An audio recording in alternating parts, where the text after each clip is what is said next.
And which Republican candidate has the best chance of winning the general election? Of the declared ones, right now, Donald Trump.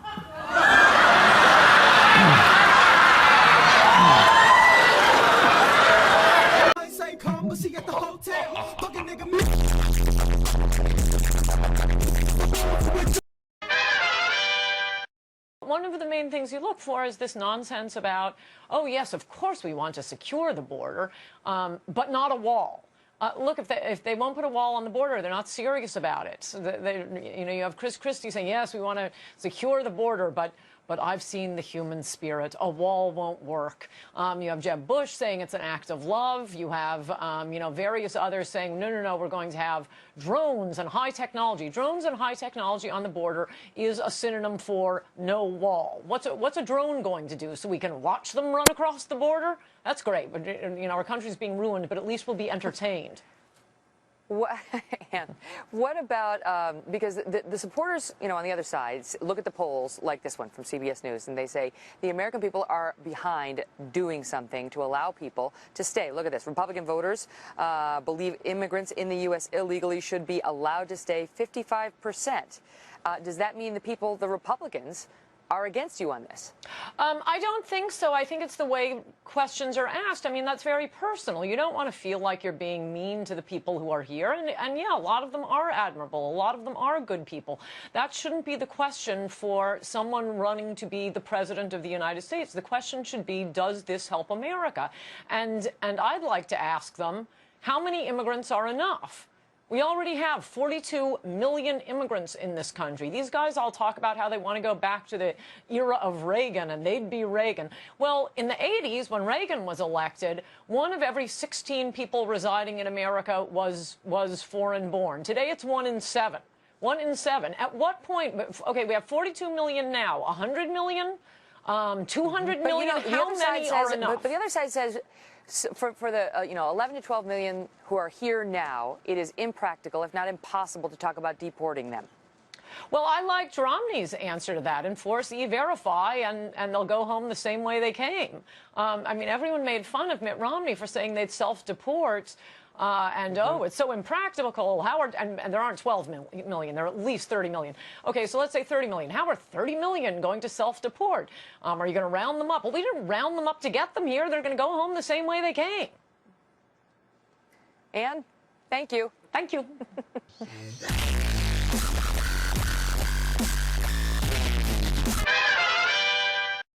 Is true or not true, that's what you should be judged by. How am I wrong?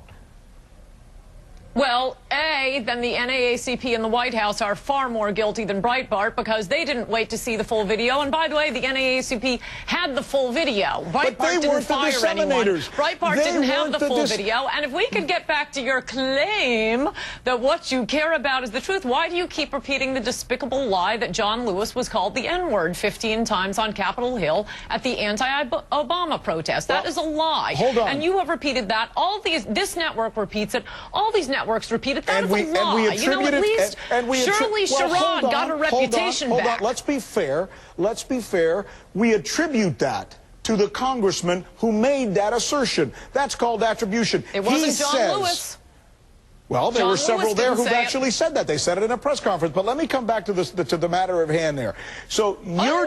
No. There's a $100,000 reward for anyone who can produce a video of someone calling John Lewis the N-word one time, not to say 15 times. And you're convinced... That reward has been out there for 3 months. And you're convinced that because no one has taken the money that it didn't happen?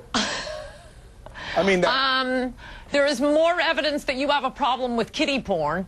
I have as much evidence for that as you do that John Lewis was called the N-word. By the way, in fact, I have more evidence because there hasn't been the press searching all over you, trying to find your problem with kiddie porn, and a $100,000 reward for anyone who can produce evidence of your problem with kiddie porn. So I have a lot more evidence that you have a problem with kiddie porn than that any Tea Partier ever called John Lewis the N-word. One time, forget 15 times. All right, you and I are not going to solve that because I wasn't there and neither were you, and all we've done is attributed what some people have said. and Okay, we'll wait I for that. wasn't in your We'll wait for the private room person. when you were going We'll through wait kitty for that porn. person. We'll wait for that person to come in with and accept the $100,000 reward. How and see long if that do you happens. wait?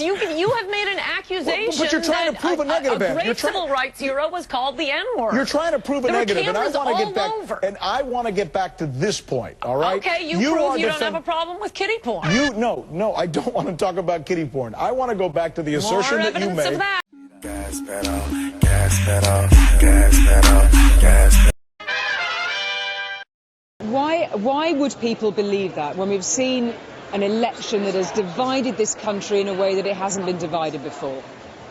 For one thing, people say that every election. It has not been coming from Donald Trump's camp. It has come from endless slanderous attacks from the media, from his own party, from the other party. Trump has never attacked Hillary Clinton supporters. He's reached out to Bernie Sanders supporters. It's Hillary who referred to his supporters as deplorables, referred to Bernie Sanders supporters as living in their parents' basement.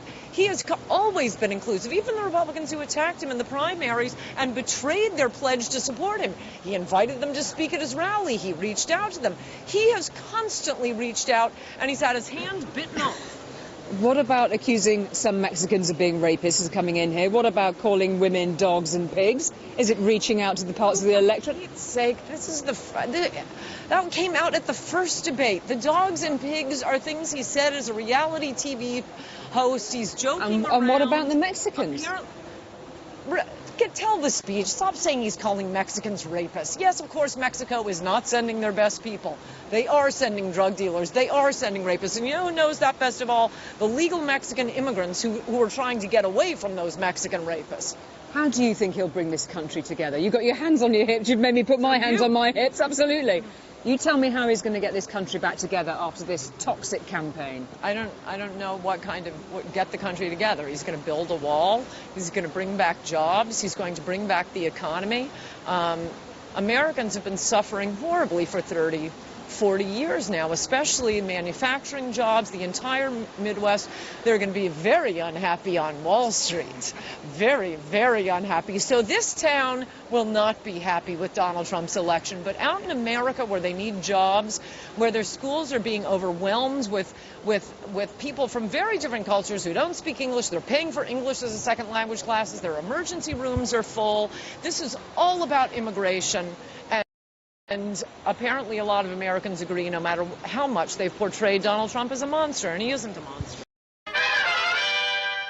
Let's start with you, Ann. Is there a double standard in how the media covered the Trayvon Martin story and these two murders that occurred just this week? Yes, absolutely. This is what my last book is about, Mugged, Racial Demagoguery from the 70s to Obama. It was much worse in the 70s, 80s. What was much worse in the 70s? Well, we're getting back to it. Obama brought it all back, and that's this racial etiquette from the media where they don't report on the much more common black-on-white crime, but the very rare man bites dog story, a white-on-black crime, that gets covered hysterically, not because it's a man bites dog story, but they act as if, no, this is all too common. It's the racism in America. No, it's very rare. In one example from my book, rape cases, interracial rape cases, the number of black-on-white rapes going back, I have 15 years. 15 years, there are about 1,000 to 2,000 a year black-on-white rapes. For 15 years, according to the Department of Justice victimization surveys, the number of white-on-black rapes are either 0.0 or sample too small for a number. Let me ask you this, Ann. Isn't it more about black-on-black crime? Isn't that really the biggest category, black-on-black? Yes. But they don't talk about that either. We're in a racial war. Blacks are winning, and they're fighting other blacks, but they are kicking their butts. Richard, let's hear what you have to say about this, Richard. I mean, thanks for having me, Judge. I got to tell you, I've seen the media cover this particular case, this Oklahoma shooting, this whole entire week. So I'm not really sure where Ann's getting her information from, but we've seen this covered almost every day this week since it's happened. I think you've been watching a lot of Fox News, which I salute. That's not true at all. It was on CNN. It's been on MSNBC. It's been on all the local networks here in Washington, D.C. So I think I don't know. Maybe you're not watching. Maybe you're watching the wrong channel. Well, yeah, the president said, I haven't heard about this Ann makes an interesting point. Do you remember when the president weighed in saying he could have been Trayvon Martin? You didn't hear him weighing in and saying which one he would have been. This could have happened to his son or anybody. I mean, why that case? I mean, coming from the top, Richard, isn't it? No, but Judge, I think there's a big distinction between the Trayvon Martin case and this individual in Oklahoma. First, let's be honest here, right? Anytime somebody is killed, it's a heinous thing, it's a horrible thing. The one thing that connects Trayvon and the guy who died in Oklahoma is that they were both young individuals who had their whole lives ahead of them. The distinction here is that there is indication that there's a possibility of racial profiling in the George Zimmerman case, which made it a reason for the president to comment. As an African-American man, just like I'm an African-American man, there is people racially profile. In this particular situation, Trayvon Martin was racially profiled. Even the prosecutor brought these charges without going to the grand jury, I might add, said that race had nothing to do with it, that it was in response to inquiry about who that person was that would look suspicious. But let's get back to this. You say that there is enough coverage of this black-on-white crime, and you say that there isn't. Well, you technically introduced the subject, but I do think it's been covered a lot more on Fox News than it has been other places. And part of the reason this and the Shorty case, I don't think the Shorty case has shown up any place on MSNBC. Yes, it was the cover of Drudge. We do have some of our own media now. But the only reason they're even being covered by Fox News and by Drudge is because it's in the wake of Trayvon Martin, when we were told that, you know, black people in America have to be afraid of whites murdering them. What about the tweets of 16-year-old, I believe, James Edwards? 90% of white people are nasty. # hate them. It's time to start taking lives. I've never been this meaning mad, in my life. I mean, this guy actually is on social media talking about how much he hates white people, and then what you've got are the two of them in the back seat, and they're killing a white person.